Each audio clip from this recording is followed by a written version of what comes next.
Welcome back to my channel. Today I want to talk about extreme heat and how it can affect you before you even realize it has affected you. Not too long ago, which was last week, it was extremely hot. My large AC unit has died. It's non-functional, and so I needed to purchase a new one. In the meantime, what I did is I had fans all around. I did not think it was getting that hot in here. I knew it was hot, but I didn't think it was that hot. It was moving a lot of hot air.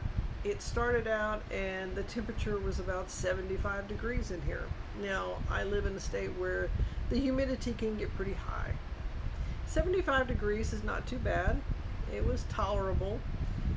The night before I got very ill, I had heat exhaustion. I had the blue ice packs, and I wrapped them in really thin 100% cotton dish towels, and I would put them on my back and my neck and my throats and stuff like that to cool off. It worked for a little bit, and I thought, okay, well, this is not too bad. Now, I also have my cat Liza, and you know that she's a little bit long. It's like medium hair. I had a friend come over. She's a nurse, and she had returned a dehumidifier for me, and I appreciate that. I purchased a dehumidifier thinking, okay, if I take the humidity out of this air, it'll be cooler, and I can make it through until the large AC unit is installed. Okay, so that night, and it was Wednesday, she took it back. She brought me the receipt, everything else, and she asked me, she said, "Are you doing okay?" And I said, "Oh yeah, I'll be okay, I'll be okay." Well, less than an hour later, and again, she's a registered nurse, less than an hour later, she called, and her husband and her said, "Pack a bag, pack Liza, and get everything you need. We're leaving in 10 minutes, and you're going to check into a hotel for a couple of days." She didn't say anything about why. She said, "It's just too hot." And I said, okay. So I did, and I realized at that point when I was packing a bag, and it was not a bug out bag, but it was just an overnight bag. It was extremely hot in here.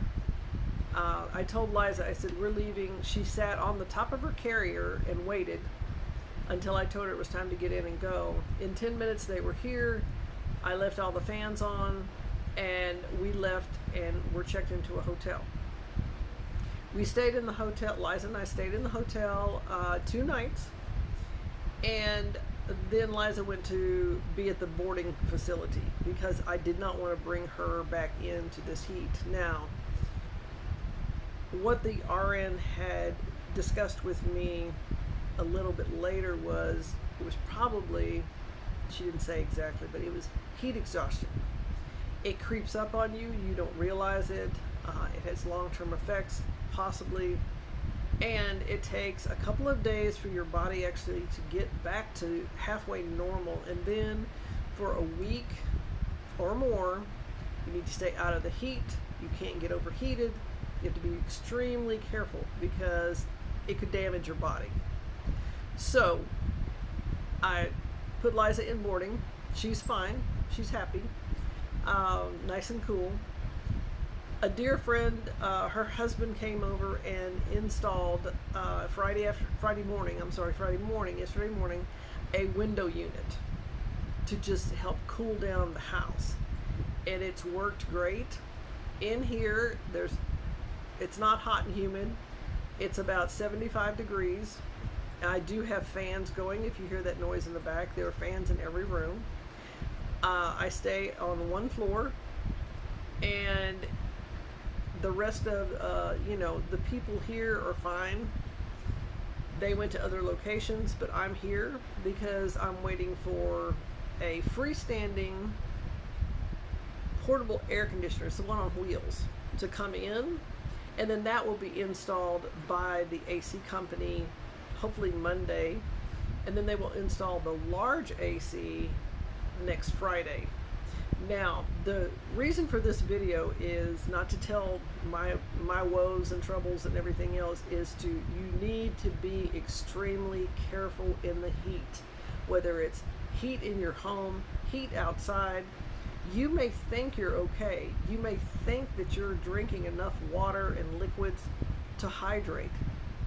Your body may be sweating more than you think, and you are not drinking enough to keep up with it. I did have a headache on and off for like 4 days, and I thought, I don't know what this is. So I kind of ignored it and just went on about my business. I didn't work outside, but I was just doing things in here. Again, people in Texas, people in places where it's going to be extremely hot quickly, like right now, and also in the future, please take precautions. Have a backup plan. And if you do lose power completely, know how to cool yourself down and your family members, whether it's ice packs, cold water. Fill a bathtub with water and just let it sit there. It'll stay cold, at least room temperature. And you can rinse off. If you go outside and you've got a hose or a tank or something, you can get some cold water. Drink hydrating fluids, but also drink fluids with electrolytes in it. It could be Pedialyte, Gatorade. Try to avoid a lot of sugar, and obviously try to avoid all the caffeine. Don't drink anything with caffeine in it, because it'll just dehydrate you that much more. Wear I call it a cooling scarf. What it is, I use it when I'm in the garden. You wet this material, you put it in the freezer, it freezes, and then you put it around your neck, like a scarf. You don't tie it, you just put it around your neck. You can also take washcloths, you can put water on them, stretch them out, put them in the freezer. Don't make it soppy wet, but wet enough to where you have ice on it. And then you can cool yourself off that way if the power completely goes down. The key is hydration and keeping yourself as cool as possible. Take some of the water bottles that you have, fill them halfway full of water, and I'm talking about a little bit thicker than a regular water bottle. Some of them are pretty thin. Freeze them, put as much ice as you possibly can in your freezer, have it ready. Wear light cotton clothing, and just try to stay out of the heat, out of the sun. Just stay as cool as possible.